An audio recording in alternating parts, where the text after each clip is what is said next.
All right, so we got some guests today. Yes. Hey, welcome to another episode of Pocket Theology. We are excited to welcome in two guests into the studio this morning. So I'll just go ahead and let you guys take it from there. Tell us who you are and where you're from. And we'll get into more of what you do when we get into our conversation. Okay, sounds good. Sweet. I'm Calvin Becker from Mason, born and raised, lived in Des Moines for a short period of time. Got engaged to my high school sweetheart, came back like within 10 months. Yep. You were high school sweethearts. Yeah. We've been married for 12 years this December. Dude, that's amazing. I got married when I was 20 and she just turned 21. What year did you graduate high school? 2012. 20. Oh, Yeah. I feel so old. Yeah. I feel so old. Dude. All right. Well, my name's Derek Salzo. I'm born and raised in Mason City. And, yeah, I actually am celebrating. My wife and I will be celebrating 12 years in September. Serious. amazing. Look at that. That's And you guys already know right? each other. Yep. Yeah. So we've just started to find, I think I've known about you in passing for several years. Yeah. Like I was like, hey, buddy, but only recently. That was exactly how I did. Hey, buddy, how you doing? That's how you greet members at the church. Hey, man. Hey, buddy, how you doing? It's good to see Walking by them.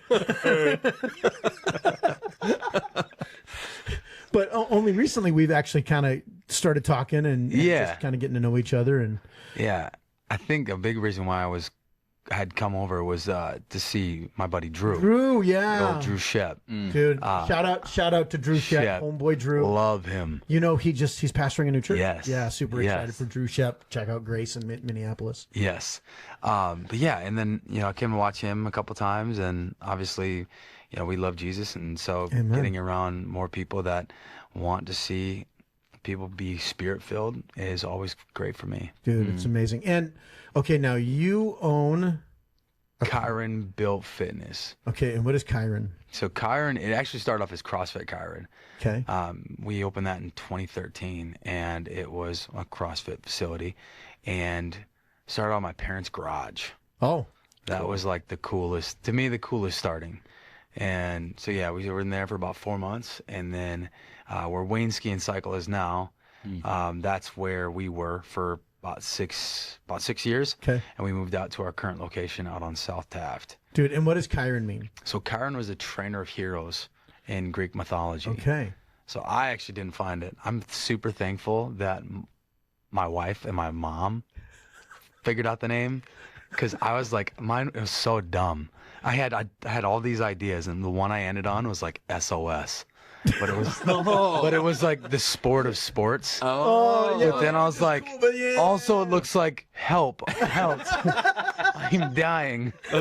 That's exactly how I felt after doing CrossFit. I'm like, I need an ambulance. Which, let's be clear, would fit more of his business. Yes. Help, I'm dying. Yes. Okay, now, Calvin, you are a Brazilian jiu-jitsu master, correct? That's Not master. No.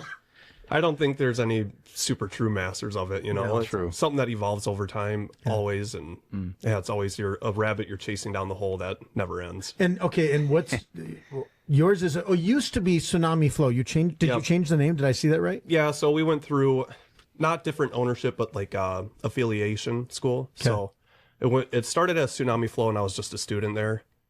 And then when I bought it, I kept the name just to like keep things easy. And then we made it easy and went Mason City Jiu-Jitsu. Okay. And then like a month later, we teamed up with this team out of Austin, Texas called the Flow Institute. Okay. And they're like, well, we want you part of the team. We think we align really well. And now we're the Flow Institute, Mason City. Flow And Institute. also I think Six it's cool. Blades was what it was known as more. The Flow Institute's kind of the business aspect of it. And then Six Blades is like the jiu-jitsu side. Okay. So And what is Six Blades? Six Blades is ran by Shanji Hibero. Okay. He's like a 7 or 9-time world champ in different Holy cow. Yeah. And where does he live? He's in Austin right now. He's in Austin, Texas. Yeah. Okay. Yeah. Dude, so I've never done CrossFit in my life, and terrifies me. I'm not going to lie, dude. Yeah, I get it. It's scary. I mean, what you see hard. is terrifying. Yeah, well, and like maybe when I was like 15 years younger, I might have considered it. Now I went in no joke. I went to No jitsu. That's what you totally wanted to say. say no jitsu. No joke. I went 3 times. And because I've always wanted I did mixed martial arts in high school for a little while before mixed martial arts was a thing. Yeah. And let's be clear, I wasn't good. Like there's no skill level. I thought I was better than I actually was, but I went and I was breathing so heavy.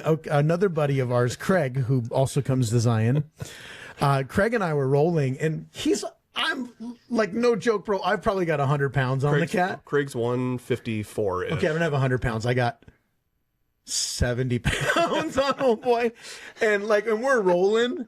And okay, so I'm 50. I legit thought I was going to have a heart attack. Like at one point, I didn't tap out because he got me in an arm bar or anything. I tapped out simply because I couldn't breathe. I was like, Started seeing the light. I beat myself, dang it.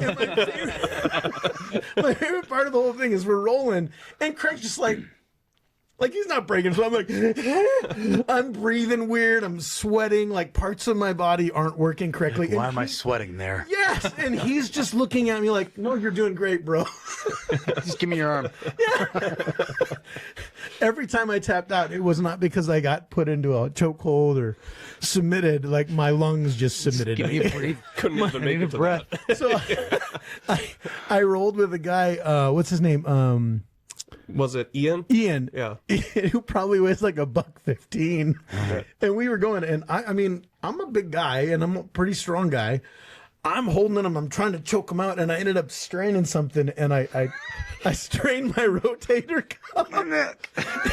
And so literally, I get finished, and then I rolled with one of the guys, one of the instructors. I don't remember who he was, and the entire time my arm's like, I don't like you very much. That was the last time I did Brazilian jiu-jitsu. Yeah, I would say this for the both of us. I think people need to understand that everything that we do is infinitely scalable. Yeah.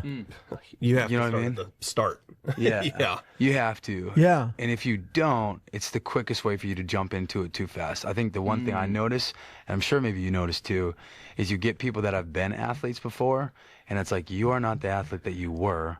You have to learn how to get back to that. And it's a different kind of athleticism. 100%. Because like my big sports were volleyball and basketball. And like I've never had great endurance. That's never been a great strength for me.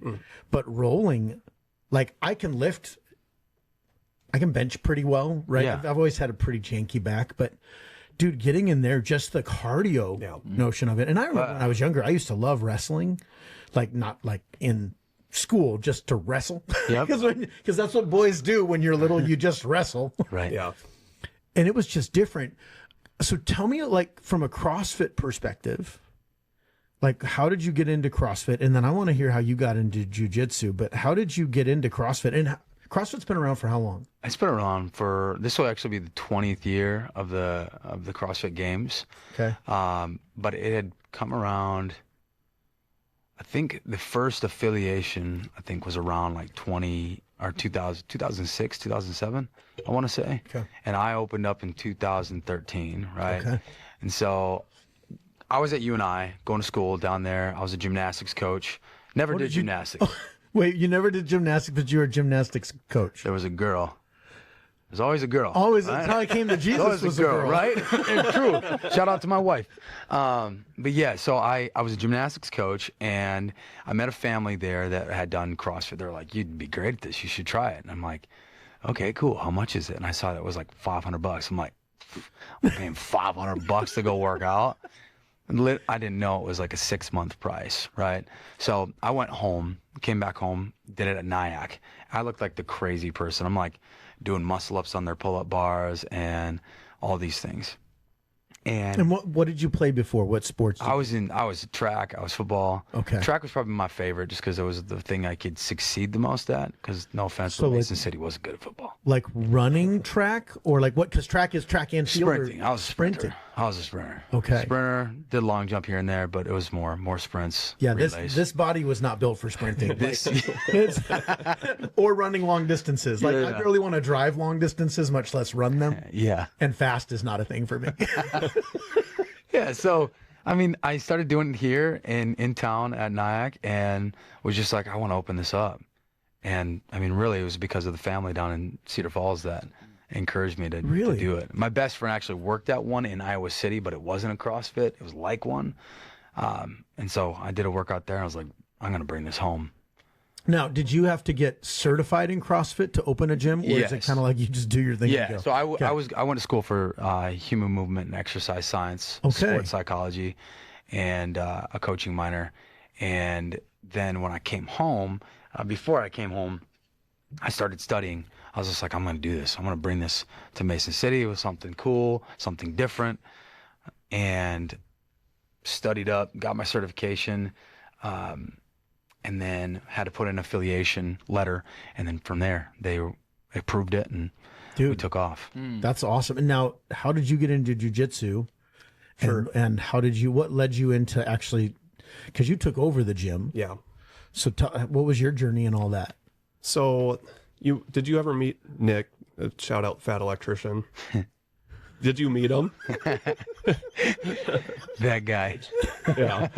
His nickname is Nick Fat Electrician. His I think YouTube it's channel. YouTube channel. Yeah. Serious? Yeah. No, I've never met him. Okay. So Maybe I haven't. I He's didn't know he was legit. the Fat Electrician. Yeah. I ran into Nick at a local MMA gym. Like I was there for like 2 months. Was that Estes? No, it was PHF. Okay. But did one wrestling practice there, dislocated my arm, and I'm like, I'm done. Like martial arts, I'm done forever. Like it was just hard right away, and it was just too much. But that was just the one class. PHF was pretty good back in the day, where they took care of a lot of the new people.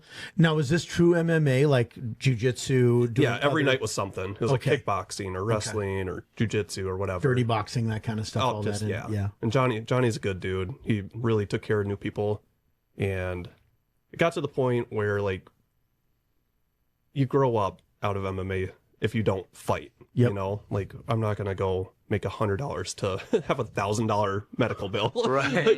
Crazy. If you're lucky, $1,000. Right? Yeah. Unless you have like, I don't know, what do people say, the dog in you? Yeah. Then you have to go get it out. Like, sure, I don't have that. I got a job, man. Like, so I don't know. But years down the road, I was working at US Cellular, and Nick came in. He's like, hey, there's a jiu-jitsu guy from not in state, and he's opening up. I'm the second coach there at this point. He's like, you should come in. I'm just like, sure, dude. Yep. Okay, I'll be there. And then a year later, my best friend Keaton's like, hey, I'm going to try this jiu-jitsu thing with Nick. And I'm like, well, I can't have Keaton beat me up. I'm going to go. And I always like watched jiu-jitsu with UFC. I was 5 years old watching huge old UFC. Hoist Gracie videos with my dad. And You were making. Yeah. I watched the very first UFC at my friend's house, amazing. Oh, yeah. 1993. Yep. I was 18. And I watched the first three, actually. So I remember watching the first one with Hoist Gracie, Chemo, Frank Shamrock, Ken Shamrock, yeah. all those Yep. guys. Yeah. Tank Abbott. Tank, like, there's a video of Tank Abbott bench pressing 600 pounds on YouTube. It's Yeah. like unbelievable. dude, a freak. who was, do you remember who the cat was that came out with the one boxing glove? That was Van Cleef. Yeah, that dude was. yeah. It was the silly. He comes out with a full Yeah. padded like 12 Just ounce one. boxing Because he glove. said he was going to jab everyone's head off. He thought he was going to break his hands. So he left one glove out. He got owned so fast. Hoist Gracie tapped him out in like 35 seconds. Well, the Chemo. Okay, so if you don't know UFC, did you watch UFC at all? I watch it. I would say in the last decade, Okay. I've watched it more than I ever have. So, and you've been to my house to watch a UFC, haven't you? No, Really? I have not ever. He didn't get that invite. Yeah. No, I probably invited. I'm always No, invited. I'm learning as much as I ever have right now. That his definition of UFC is a D&D character who has grappling skills. Hand-to-hand monk. You got it. You got My it. key points have been spent. Hey, hey, That's good. that is a reference. You did it. Roll for initiative. Hey. Look at me go. Wow. See, now we're talking I my know language. All right. So, like, I remember Hoist Gracie with Chemo, and Chemo was this big Hawaiian dude, Samoan looking cat who probably weighed 275 He'd walk in pounds. with a cross. Yeah. Yeah, and it was like, I mean, it had to be a 300-pound cross. Oh, he was in love with was guy was in crazy. love with Jesus. Yep. Really? But he had this massive man bun. Yep. And literally well, it was he- all shaved. It was all shaved except the for one the ponytail. the, Yes. the ponytail bun. And original UFC rules were you couldn't eye gouge, you couldn't lip hook, no crotch No shots, biting. everything, no, no biting. You could crotch shot. Could you crotch shot? That's terrible. There was like 4 rules. It was. It was yeah. which is why it was outlawed in like 48 states. Yeah. But literally, Hoist Gracie went on and he just mounted him and then hung onto his ponytail for 7 minutes. There was also no time limit. So it's essentially No, it was yeah. insane. till someone tapped out. And so literally weight class. he's hanging on. So here's this skinny guy who weighs 145 pounds hanging on to this 275, and the guy can't shake him. And he's just hanging on to his ponytail for dear life. And he submitted him. I mean, it was the gnarliest thing. I think he won the first 4 out of 5 UFCs. Well, that was the whole point of UFC, was to actually highlight Brazilian jiu-jitsu, Yeah. Gracie or Gracie jiu-jitsu. That's where That's where MMA came in, because before that, original MMA was style versus style. So there was this sumo guy fighting this karate guy. Yeah. And I still remember the episode. I think it's, if I remember correctly, he does an open palm strike on the sumo guy. And the sumo guy, like straight out of the movie, goes, whoop, whoop. And falls back. Just like in Bloodsport? Yeah, just like in That was Bloodsport. Keith Hackney. I know who you're talking about. That was such a great, that was so awesome. great. So you got in how long ago then? It's been just over 7 years now. Okay. Yeah. Like, I was very fortunate with my wife letting me have one hobby. I was like, well, I'll just make sure this is my one hobby. Then. And I just, like, never told her how much, like, how often I was going to be there. Well, so I will say this, like, I actually want to go back. Yeah. You want to know why I stopped going? And I literally said, Calvin, I'm doing this for your benefit. I don't think it would look good if the local pastor had a heart attack on your mat and died. Well, and, like, that's part of the story, right? So when I started, we laugh about it now. We called it, like, gladiator fighting. Yeah. Because there was, like, 6 of us. And it was just like, oh, we're going to just, like, roll the whole time and, like, go to the death and whatever. And just, I'm 160 pounds now. I wasn't back then. Like, I was probably 140 pounds going against Nick. Yeah. He calls himself the fat electrician, but he's jacked. He's like Probably 230. Good. Yeah.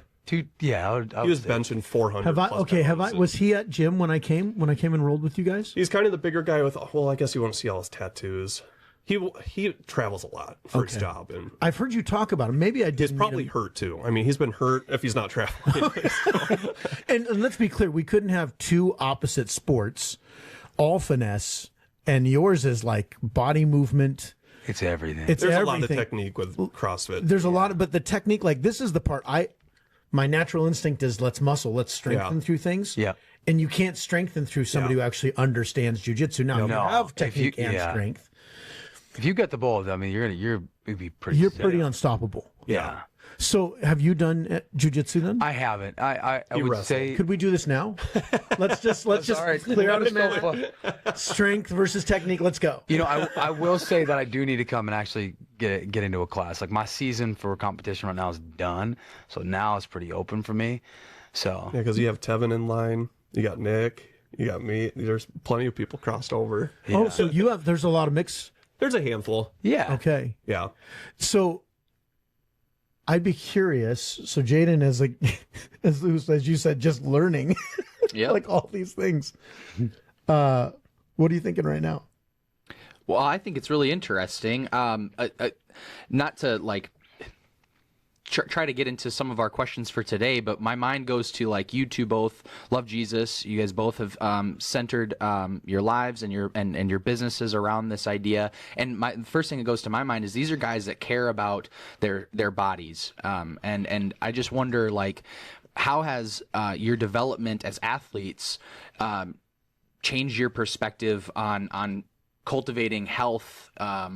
We call our bodies are called a temple. How is being in athlete training, putting in the work, having that dog? Yeah. Like, how has that shaped your faith journey? How has that strengthened your faith muscle? Can we take that step back? I'd love to hear your faith journey because I don't know either of your faith journeys. Right. Sure. Okay. Yeah, that's kind of my question. Is like these athletes. What do you Let's start with your faith journey. Yeah. Okay. Was it for Jordan? So I had Not for I was Jordan, but curious. because of- No, I was always curious. There was always something. Like I knew there was something. I remember being at a track meet would have been my senior year. Okay. And I always saw other guys like cross themselves and whatnot. So I'm like, With Philippians on there. all right. Yeah, it's like Philippians 4:13 or whatever. And then I was like, so I did it one time, and I'm like, and then it makes you question, like, okay, like what are they doing that for? Yeah. I didn't grow up with religion. I didn't grow up with Jesus. Like, Same here. I didn't grow up with any of that. And no offense to my parents, but my parents are amazing. Yeah. They just didn't grow up with that either. And so And are they Christian now? I would.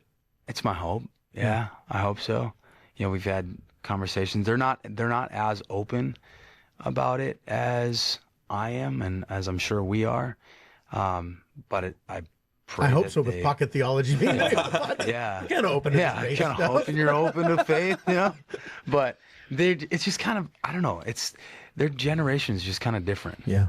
It's just they're more closed off. It seems like, and you know, Were they raised in church and then bitter towards church, or just not raised in it at all? kind of taking it back further. My mom lost her mom when she was 7, Okay. and I think there's some resentment Yeah. in there, some anger in there. That's a real thing. And I kind of see it from all of my aunts and uncles a little bit, but they're so loving. Like I have a very, very loving family, very supportive family. And I think that's one of the things that's important for people to hear is some of the most loving people I know are not Christian. Being a Christian does not make you a loving person. No. Being a loving person makes you a loving person. Yeah. Yeah. And so I just think there's just a lot of hurt. There's a lot of hurt there.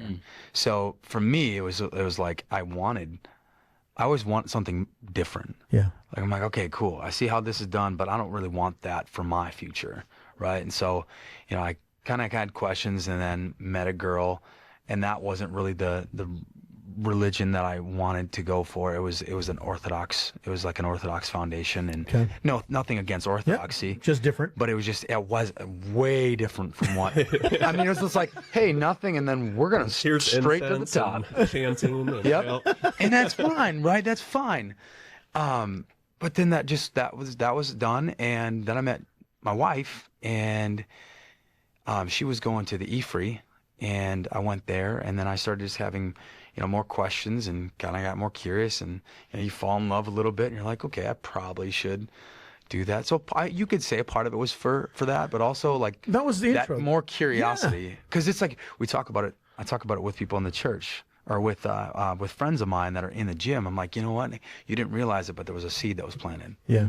I love the story of the mustard seed. Yeah. I think that is the coolest thing. It doesn't matter how small of a thing it is. For me, it's in the gym where, you know, we play a Christian song, and somebody that's not Christian doesn't realize it, and they're like, this song's got a bop to it. What are you banging to? KB radio is pretty solid. Okay. There's some good stuff in there.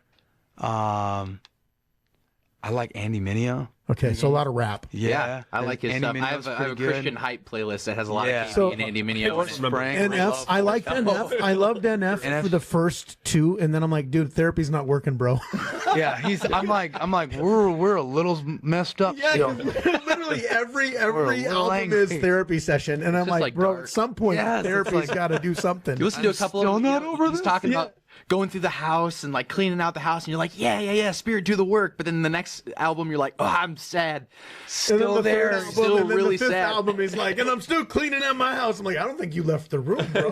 You gotta get it mopped. Like, let's clean So this up. like Forrest Frank, Forrest Frank is wonderful. and I love because he's like positive hip hop. Yeah. dude, he's like positive rap, like very. Yeah. So you do a lot of rap stuff then. I would say, yeah, it's like a mixture. Sometimes we have, you know, contemporary, like normal stuff. Like, So faith wise, can I ask, like, that journey for you, was it was it an awakening, or was it a slow like burn? I would say my wife went on a mission trip. She got baptized, and I was like, she came back, and I was like, hey, guess what? I'm gonna get baptized. And how long ago was We this? were we were boyfriend girlfriend at the time. Okay. This would have been 2013. Okay, so 13 years ago. Yeah, Okay. and That's so I math, got by I the got way. baptized. I got baptized in the lake. But I looked at it more as like the finish line, like sweet part of the I'm fam. done, I I'm did in, it. yeah. I did it. Kind I of like made getting it. your We're in. gi at the gym. Yeah, exactly. It's like I got it I'm done. so good at this. I got my Right? gi, I have a belt. Exactly. And then, you know, then it was like, okay, like I still, you know, I still was, you know, in church and doing the things, but it was just like going through the motions. Yeah. And then my daughter got baptized a while back, and I was like, my wife was like, have you ever been baptized in the Holy Spirit? And I was like, what do you mean? She was like, have you ever just like completely surrendered it and given yourself to that? Yeah. I'm like, well, no. And so I got into the tub with my jeans and a white, like almost, I think it was this, maybe this shirt. And you're repping Chiron underneath there, right? I didn't notice that until you said that. No, that's I just good. put it on in the dark at 4 o'clock this morning.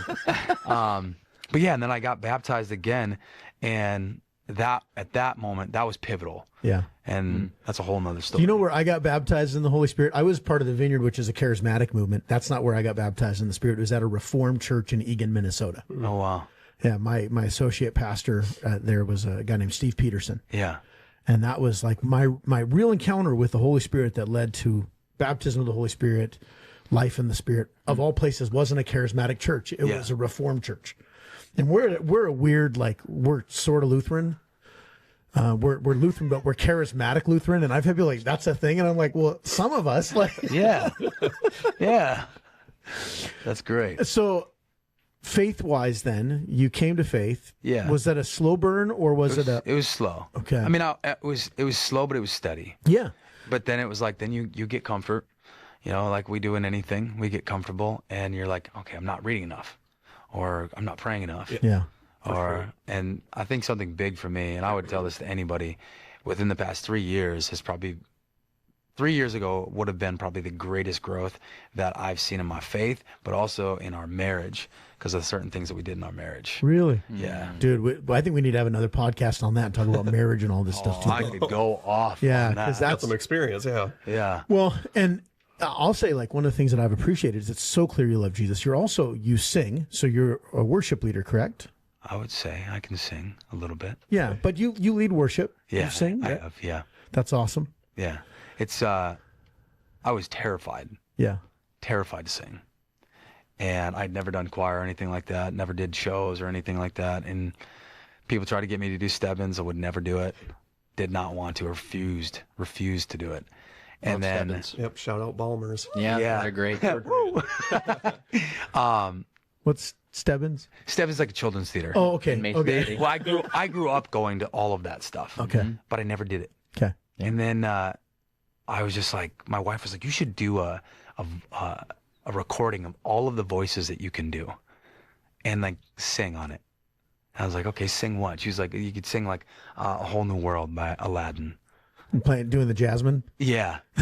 Sing Have you seen that guy who does the both parts? Oh, it's insane. It's insane. He does the guy and the I girl. cannot do that. So That's crazy. Don't expect me to jump in on that. But We're actually entering into our music segment of the podcast, so we were kind of hoping that you would. good. The open mic. So yeah, I ended up doing this recording, and I'm in the bathroom. We have Jason Gangwish and all of our pastors over, and I hear my voice, and I'm like, why do I hear myself right now? And I come out of the bathroom. I'm like, what are you watching? And my wife is like, oh, nothing. And then Just talking. and then everybody was like, who is that? And then Jordan was like, that was Derek. And they were like, no. And then I got sucked into it. I remember being on stage with Jason. Yep. Bring it right in. Fast forward, got on the stage with Jason, and he's like, oh crap, I broke my pick. I gotta go grab a pick. And I remember sitting there just like, Yeah. my heart's just racing. There's nobody in the room. It's just me and him. But I felt like every person in the world was looking at me. Yep. And I remember sitting in that moment, I was like, all right, God, if you want me to be up here, take away all fear. And I just remember praying this, sitting there just like praying and praying and praying that. And it's so small. Like you're like, just sing, man. You're going to be all right. Yeah. And I remember saying that to him, and it was literally in that moment, it was just like gone. Like everything was chill. Dude, that's awesome. I love And it was like one of the moments where I was like, okay, like God really, really, like he heard that. Dude. He heard that one. How about you? What's your story?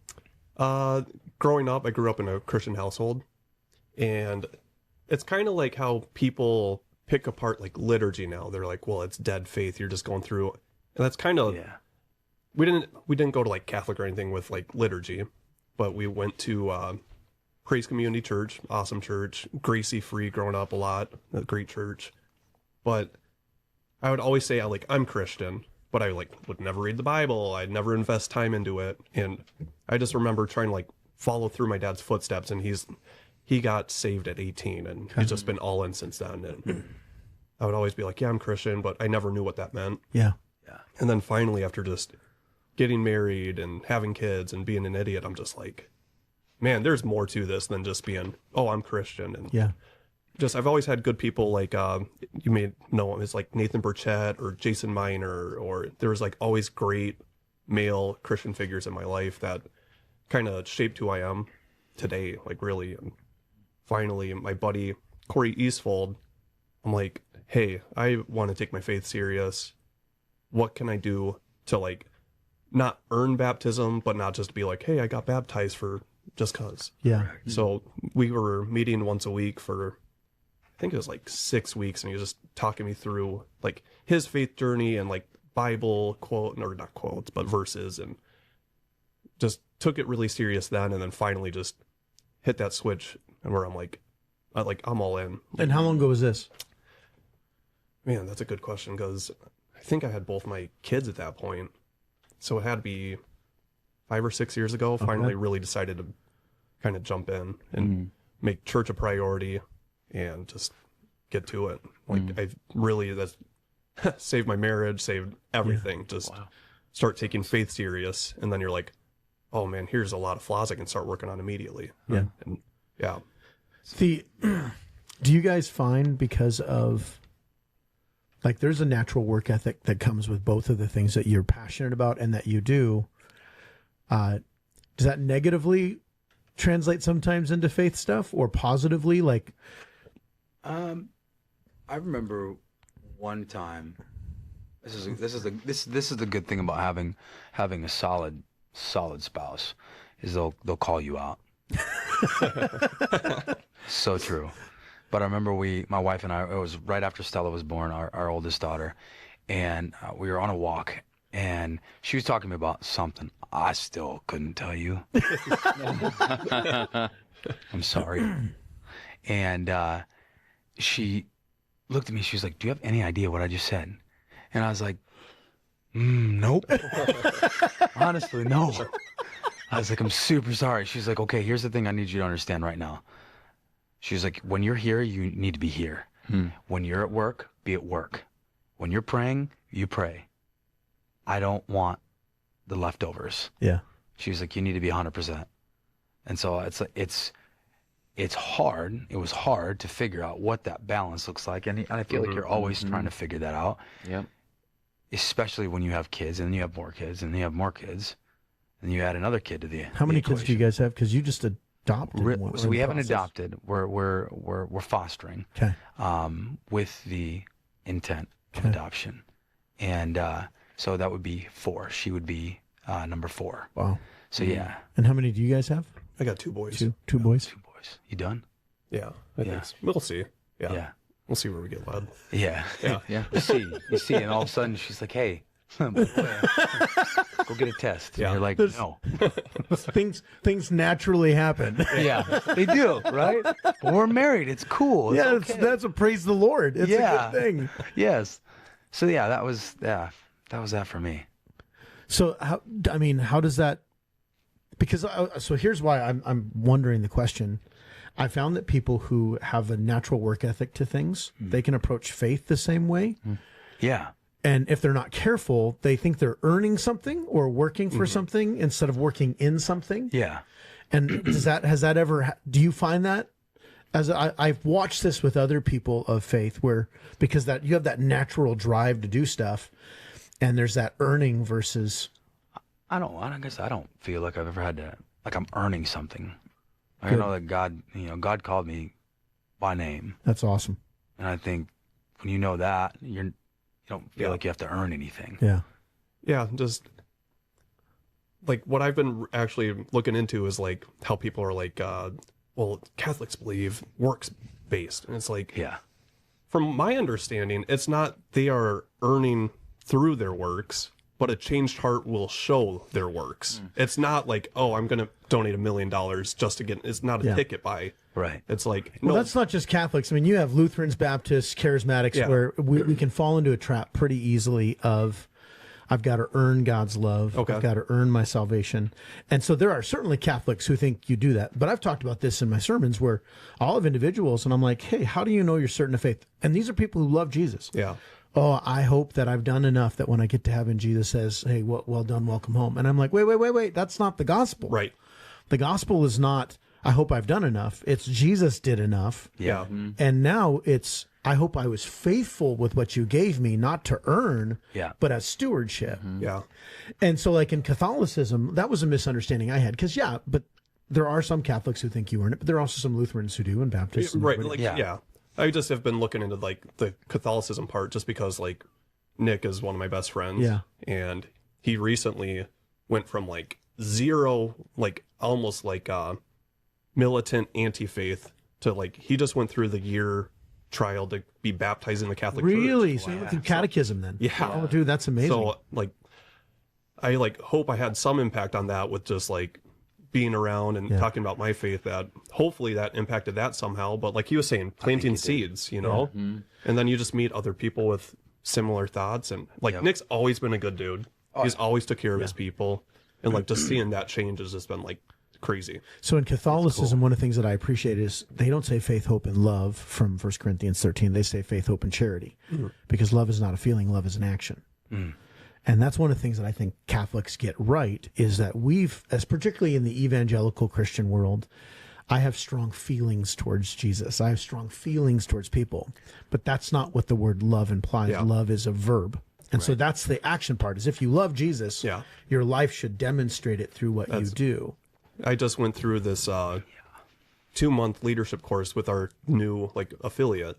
Okay. And it's Is that where you've been every week? Like it's been every It's been a hot minute since I've seen you, bro. So I've dropped out of college 3 times. Okay. Like, I'm like, at some point, I'm like, I got to take something serious because I feel like I'm like going negative IQ versus like actually improving, you know? And okay, so I've been doing it a little over 7 years. 5 years is when, so 2 years ago, now I'm doing crazy math. 2 years ago, the old owner's like, my wife got a job, I'm leaving.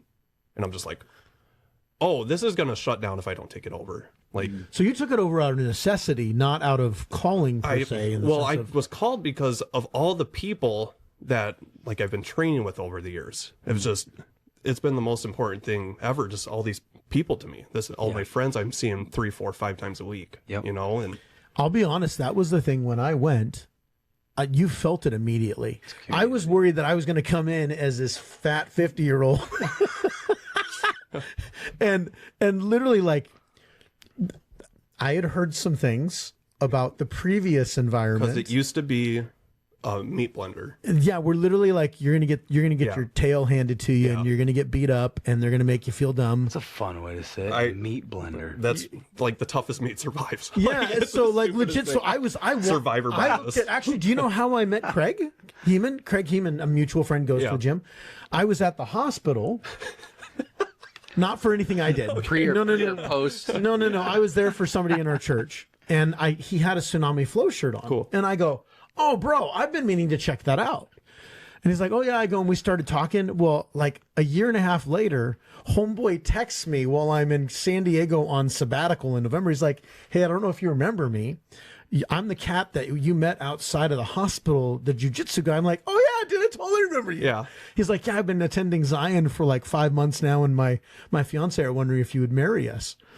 And so then Craig and I got close, and he's like, yeah, Calvin. And then it just so happened the first Sunday you were at Zion, he was telling me about you. Yeah, that's funny. There's too many of those instances in my life where I'm like, okay, I'm not led to do this. Yeah. Like God has made it very apparent. The like, lining. Yeah. There's been a handful of people, because we used to go to Rhythm Church. Yeah.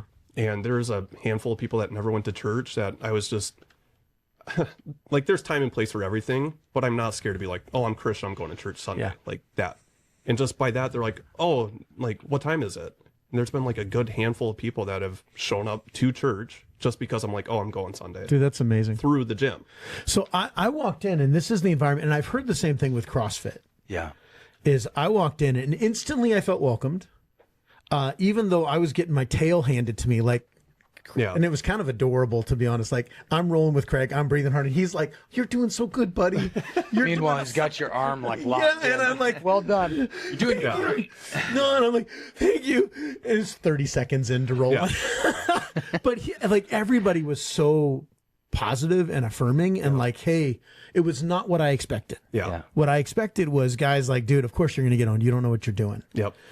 And then I've got another friend of mine who actually is interested in going. He's a little older than I am. And he's like, yeah, I don't know, man. I'm just afraid they're going to beat me up and make me feel bad and embarrassed. I said, nope, it'll be the opposite. Because there is a community side of it. Yes. And in a lot of ways, it is church for a lot of those people. Yeah. Because if church is a gathering of people, take Jesus out of it, it's church. And you're all working towards the same common goal. It's Yeah. like self-improvement with other people. And there's just so much going on that tie right back to life. Well, and that's why I actually wanted to have you guys on because, okay, so for people who aren't Christian, Yeah.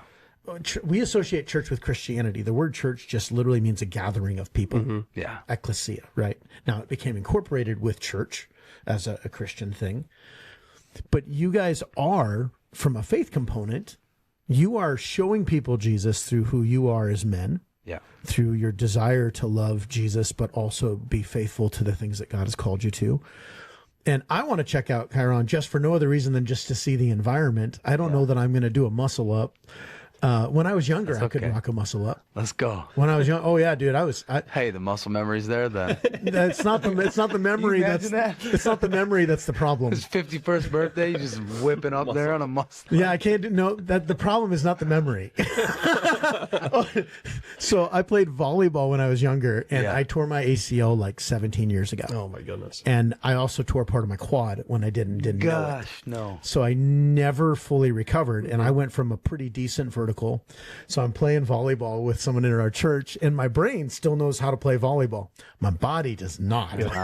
And so I go up for my 3-step approach. I go to jump and this woman who goes to our church was on the league and she's like, you look like you were ready to explode. And I do the thumb and I go, boop. And so instead of 36 inches of like pure, Mario without his superpower. instead of like 36 inches of pure power, I was like, whoop. And I like, boop.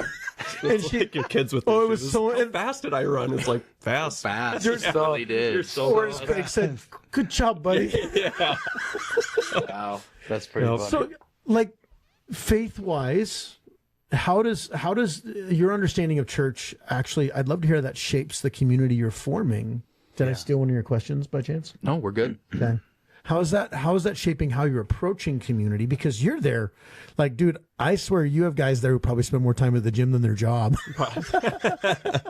More than with their spouse. Is it? Got some guys that hang out for a while. You're like, don't you have a family? Yeah. Yeah. Okay. So how does faith?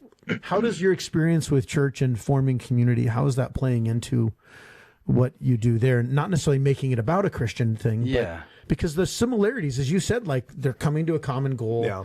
You have people. Honestly, I wish people were as committed to Jesus as they are to jiu-jitsu and to CrossFit. Yeah. Because getting somebody to church, like, oh, I got to go to church. I got to go to CrossFit. Woo, I got to leave. Right? Maybe we just need to have we could have do our own Magic City church games. Yeah. And Hey, what we'll do with Bible I was just going to knowledge. suggest that one set of pews is actually just a bunch of racks or something. Just Let's go. You're like, hey, if this is your jam, come over here. Yep. Yeah. We'll have the sermon going on in the background. I love it. Let's do it. That'd be great. Couple be mats awesome. rolling around the back.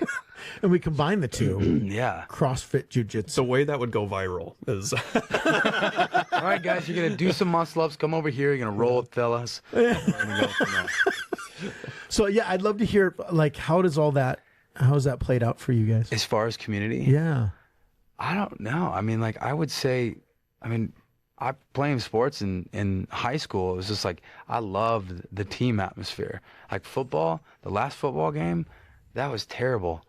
Not just because we lost, but it was more so because it was like You went to Mason City. Yeah. And they weren't a great team. they weren't. I'm sorry. Like I love my coaches were great, you Yeah. know, but some of the players we just didn't have it. But I knew that I was going to miss that. Yeah. And then you get into college and you don't have that anymore. And then you're like, gosh, I really, really wish that there was something that pulled in a massive sense of camaraderie. Like that just you're chasing after the same thing, trying to accomplish the same goal. And you finish at the same time for the most part, right? And you come together to do the same thing. And it just that was what CrossFit was for me. Yeah. And when I went to my first affiliate, I was only there for like 3 days. It was CrossFit Kilo.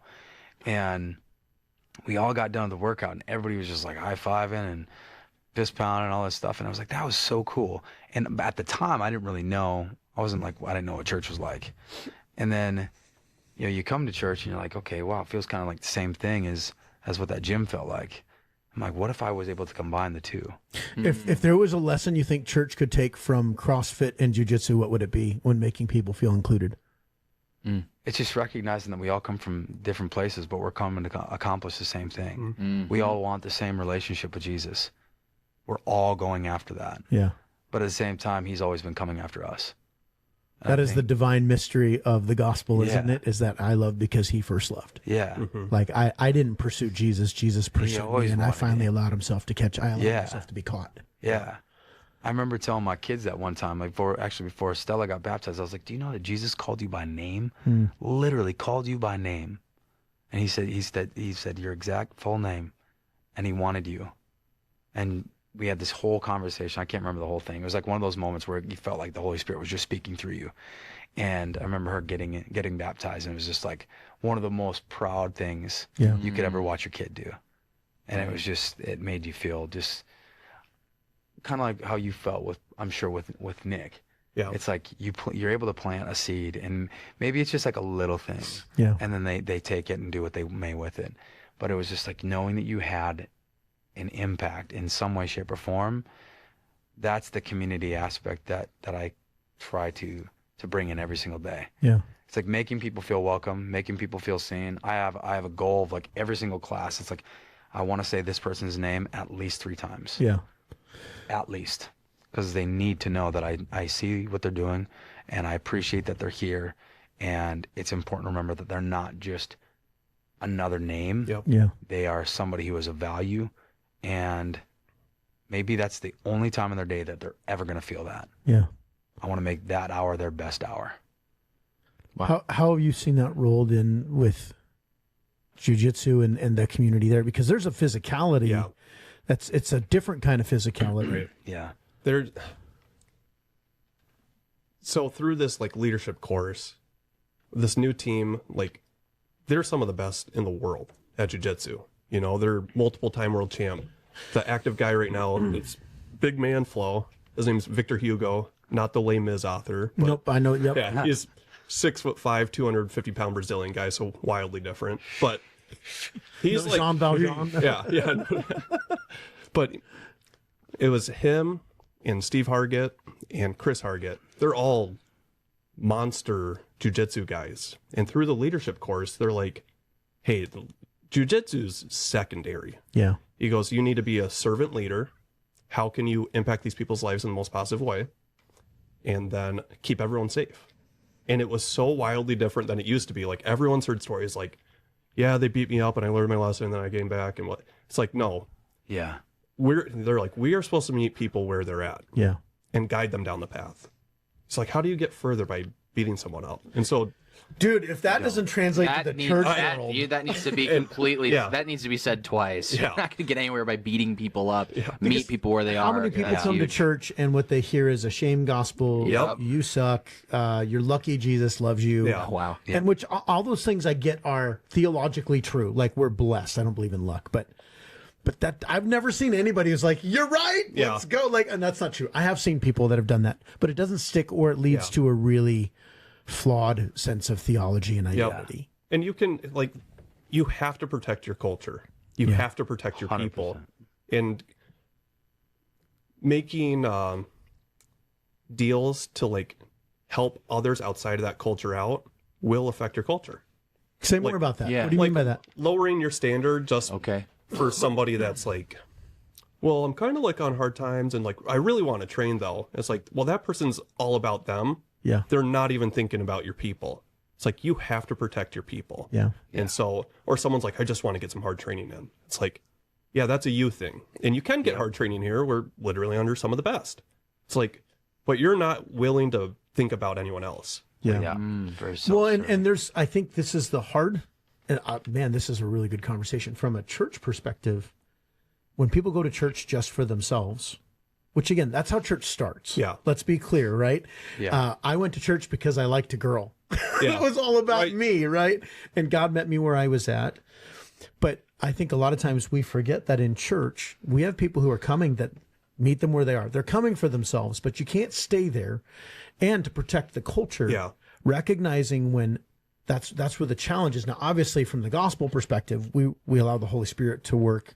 Yeah. But we still have to protect culture. Yeah. We still have to be like, hey, and how we do it is going to be different than a gym where we're not going to say, hey, no, we're not going to take your membership fee. Right. Yeah. But Maybe that's how we get more improvement. We do a membership fee. You want to come? No. You keep it low barrier? Kind of going back to the works thing, the person partying every single weekend. It's like, so you're coming to church the next day after you just like went raging again? Like, we're here to help. What can we do to help you? We call them, well, we call it out in love, not shame. Yeah, exactly. Call it out in love. How can I help? We just talked about regret. And that regret is a great teacher. Shame is a prison warden. Yes. Right. And like, I really do mean it. Like I keep on saying, I'm coming back. I'm down 22 pounds. I know. That's awesome. 22 pounds. Let's go. Let's do it. GLP-1s rock. Yeah. Don't give me your... I was gonna say, I knew as soon as I said it was going to trigger something. it's all good. No, it's all good. GLP and TRT, baby. Well, so actually, Dude, let's go. see, I'm not on it, but I've heard it's good stuff. I know. but like legit, I think that the pull for me for doing jiu-jitsu was twofold. One is that as the older I get, they've done some research that shows that once you hit around 45, 50, your brain goes and starts the cognitive decline. And now they've shown that neurologically, if you want to slow cognitive decline, you have to do things that your brain doesn't know how to do. You have to keep your brain constantly learning because your brain wants to short circuit, or not short circuit, it wants a shortcut. So it wants to conserve energy. So you start going on autopilot. Well, I bet you we all know this. The older we get, there are more things in our lives that are autopilot. We just know how to do it. We don't think about it. Yep. And so the first time I went, I literally went because I'm like, okay, what's something that's going to challenge me that I know for a fact I don't know what I don't know? And my first one, I literally came home after the first roll, and it was brutal. Let's be clear. I didn't submit I anybody. saw your story. You were just like, I mean, I look like death. I literally look like I'd been beat. I was all happy, and I come home, and Lisa's like, you look really excited. I'm like, I was still breathing hard. It was like 30 minutes later, and I was still breathing hard, catching my breath. drive home. Yeah, it was like... People don't understand how hard it is. Go punch a boxing bag for 30 seconds as hard as you can. You'll be shot. Dude. Like, it's tough. But granted, we're not striking, but I'm just saying, like, that's something you could do at home to be like... It's the same principle. 30 seconds, yeah. So, and I got to imagine the same is true with CrossFit. Like, Yes. I'd say relatively, yeah. yeah, because you're doing things your body's not used to doing at CrossFit. Yeah. You know, like 35 pull-ups. We've had people travel from out of state, like Tennessee, Nashville, Tennessee, go to big gyms, Zach. Yep. He's like, this dude's got the best programming he's ever seen. So he runs an awesome... Oh, him. Yes. You're talking, hey, way to go. Oh, really? Yeah, Zach said it, like, you have the best programming. And he travels all the would time. you He look drops at in that? gyms. Yeah, there you go. Yeah. Listen up, Mason City. But holding your standards loses people too. You have to. I mean, you really do have to hold your standards, and that's, we've had some really good times. We've had some really tough times. Yep. You know, like you grow as a business owner too, and you grow in maturity and what your focus needs to be and what should not have your focus. Yeah. And we've talked about it plenty of times. There just have been way too many gyms within this area that don't have integrity. Yeah. They don't have. You can't compromise. Okay, can I share? I've heard horror stories of the cult of CrossFit.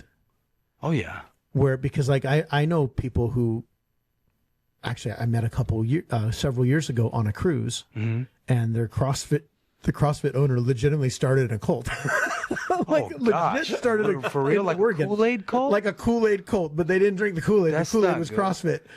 Yeah. But like, Just But alkaline water. I mean, like, you know what? If my gym is a cult, sign me up. no, well, In the most, I mean, in the biggest joking way. so no, obviously, but that's actually one of the things that I've heard different is that the goal is not CrossFit. No. And I think that's what I've seen, and I've heard nothing but good about Chiron. Yeah. Nothing but good. That's But I've had other people that have gone to other gyms, not here locally, just Yeah. because I've lived all over the country, where literally like everything is CrossFit. I've heard multiple affairs have happened in CrossFit gyms. That is, yeah. Well, It's a real, like, do we don't dive into that? Yeah. well, and so like, how do you maintain that? How do you maintain keeping people in that cultural dynamic? That was going to be the question I wanted to try to get to. Yeah. We've had a lot of bringing up standard, Yeah. right? Like, what does it look like? By the way, do we need to cut that whole affair piece? No. There's nothing. No, You're good. we're clean. I'm clean. No, not you, just for anybody else. So sorry, Jaden. No, you're good. No, I think in terms of standard, Yeah. for us, like I'm sure he's the same exact way. When you come into the gym, I feel like if you're coming there, you probably already know a little bit of who I am. Yeah. Like, you know for a fact I love Jesus, but if you know anything else, the other thing I massively post about is my wife. Yeah. I'm obsessed with my wife. I have no room for anything outside of that. Yeah.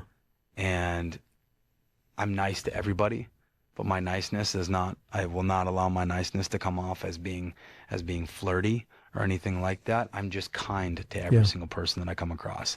Try to be. Dude, I saw that on Thursdays on Main. Like, Yeah. you had the pull up. Was it the hanging challenge? Yeah. Is that what Yeah, it was? We had a Yeah, pull-up okay. challenge. Dude, Charlie did so awesome. Charlie Wood ice did. cream shirt. It's wrinkly, so I don't want to show it on camera. Shout but out to it's- Charlie's. I love the Woods family. So good. Yeah. Yeah.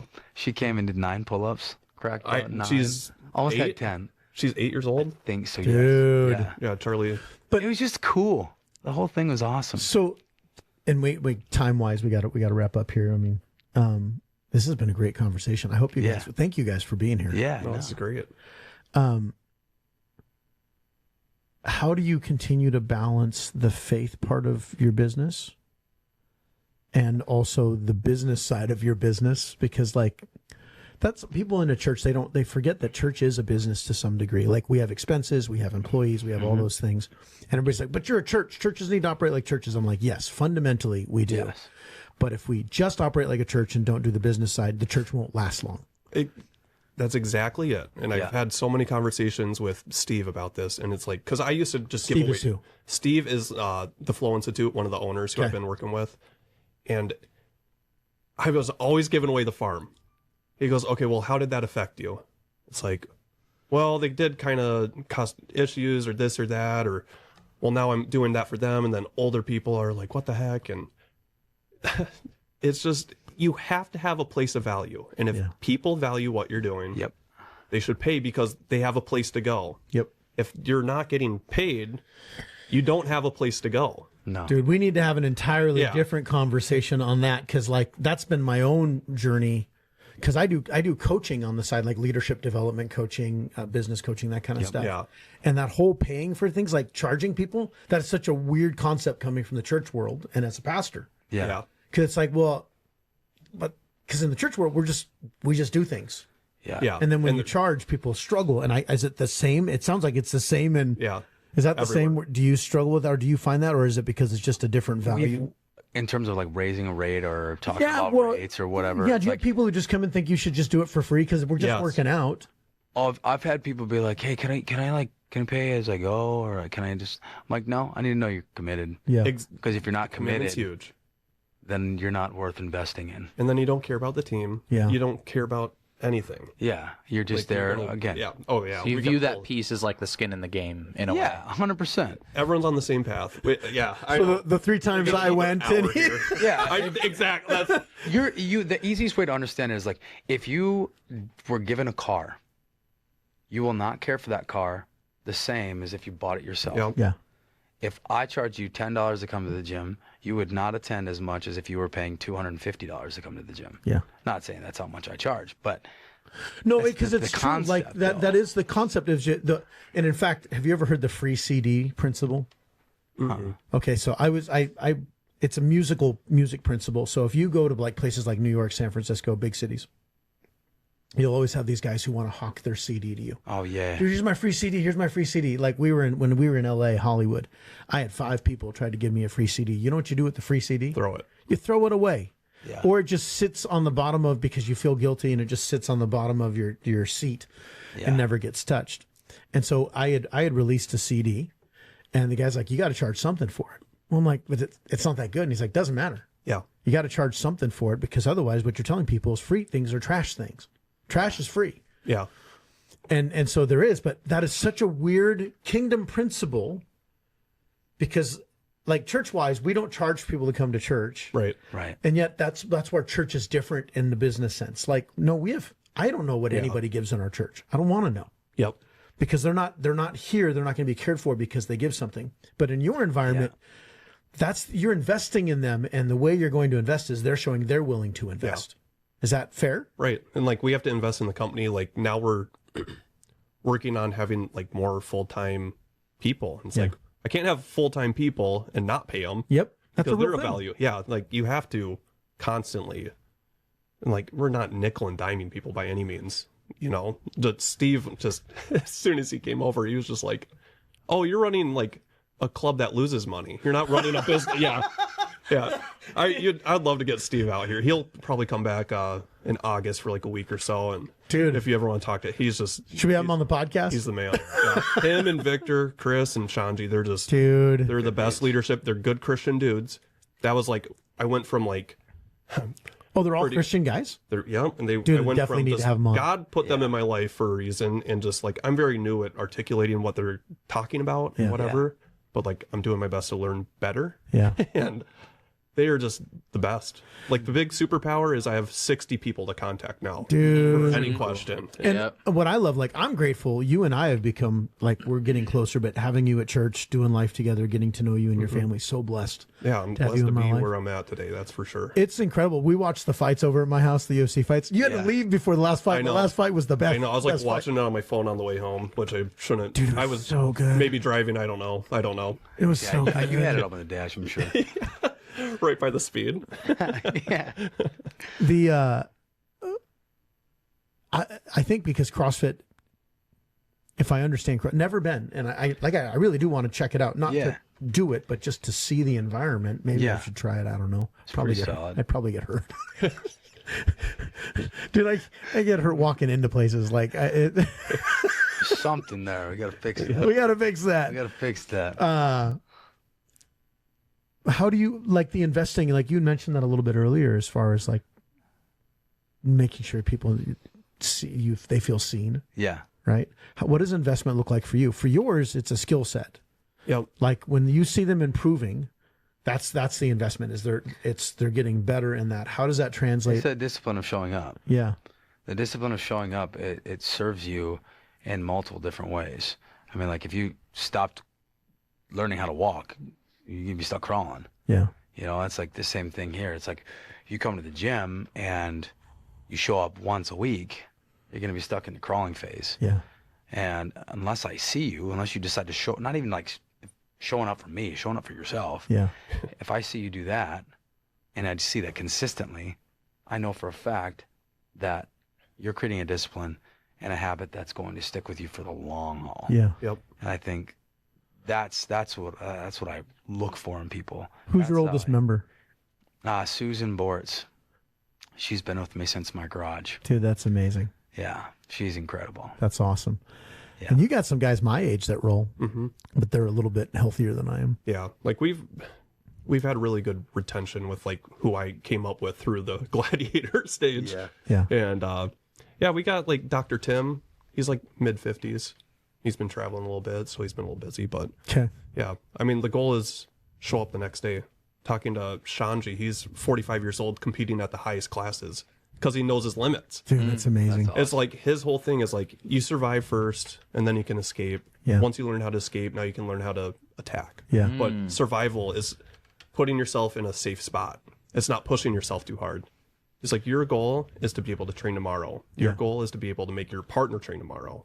Your partner is the most important person in there. And that's a principle right now I think church needs. You need to take care of other people. Yep, and helping them so that they can show up the next day. Yep. And yep, that's so good. Yeah. Guys, man, this was It's been we'll really have to do this amazing. again. Yeah, this is just a surface scratcher right now. I'd love to have you guys on again. I got to come in with a notebook. But hearing the parallels between worlds that I feel like a lot of people would think is separate, it's really not. It's not even, to see the principles that can apply to both places, I think, is so beneficial for people who are just more and more curious about what does it look like to walk with Jesus, and what does it look like to continue to do the things in my everyday life. Like, why does the gym have to be a separate place? And it doesn't, is what you guys are saying. So this has been such a great conversation, guys. Thank you so much. Absolutely. You were going to say something. Yeah, I would say everything's about environment. Yeah. So like if you're in the right place, you will know it and you'll feel it, like within your heart of hearts. Mm-hmm. And I think that if you're coming to my place or if you're going to his place, even though they're two separate things, I feel like you can feel that you're in the right environment. Oh, dude, I look at the things that God is doing at Zion right now. Environment plays so much in people coming. Yeah. Is when people feel safe, when they feel heard, when they feel like it's a safe place to grow. Yeah. And the number of people and this is how I felt coming in. Like I knew it was 30 years ago that I did mixed martial arts. Mm-hmm. And even then it wasn't even that level, that kind of mixed martial arts. It was 32 years ago, actually. And it made me realize like how many people are walking into church going, I don't know what I'm getting into, especially if they're not churched. Yeah. Like that fear of feeling stupid, that fear of being embarrassed or humiliated because you don't know things or because you can't do things. And they still show up. And they still show up. They need to be met. Yeah. And so like that's the part for me, I think is there's a great inspiration in there. And if also give a little shout out for those who are watching, if they want to check it out, give a quick shout out about your organization, yours, if they wanted to learn more and come check it out. If you'd like to do that. Yeah. If you ever want to come check out a class, you can come to any class that you want. We have 5 a.m., 6 a.m., 9 a.m., noon, 4:15, 5:15, 6:15, most days throughout the week. And he was running all those classes for how long? I still am. Yeah. He's running all that. And you're here right now? Thanks for being here. Yeah. I told our 9 a.m. that I was like, I'm going to be doing a podcast. Dude. At 9 today. Thank you for making that time. I didn't realize that you were sacrificing something. And I wouldn't even say like, I appreciate that. No, he grinds. He was a hard worker. Well, yeah, I can tell. Working out. You both are grinders. Like, dude, you don't do either. It does. I mean, it does. It takes a discipline to be able to do, what we do. But I think again, it's like it was God's intention. He wouldn't have put these things in our heart for no reason. True. And to be able to do what we get to do is a blessing in itself. And I know he feels the same way too. I think it'd be great to have another conversation on marriage at some point. Let's go. Let's send the wives. Let's talk that. Yeah, we'll be talking all like how we are with our spouse. I'll be like, wait, whoa, no, you're not. You don't do that. What are you talking about? I didn't. My wife would be like, he's been pretty good this last year, but the first 11 has been. Yeah. You want to do a shout out for yours? Yeah, it's the Flow Institute, Mason City. You can look up Mason City Jiu-Jitsu. We're inside Southbridge Mall. We run adults class Monday through Thursday at 6:30. And we have kids 4 to 8 on Mondays and Thursdays at 4:45 to 5:30, and then 8 to 12 at 5:35 to 6:20 on Monday, Thursday. Dude. Well, seriously, I'm so blessed to know you both, and thank you guys for being here. Just blessed to be here. Such a great, just hearing your story and your faith, and we'll have to do this again if you guys are interested in it. Yeah, absolutely, be great. Thank you guys. Cool. Thank you. Yeah. Hey, thanks guys for watching. Remember, you can always email us your questions at podcast@zionclearlake.org or find us on our socials at pockettheology.zcl. We'll hope to see you there.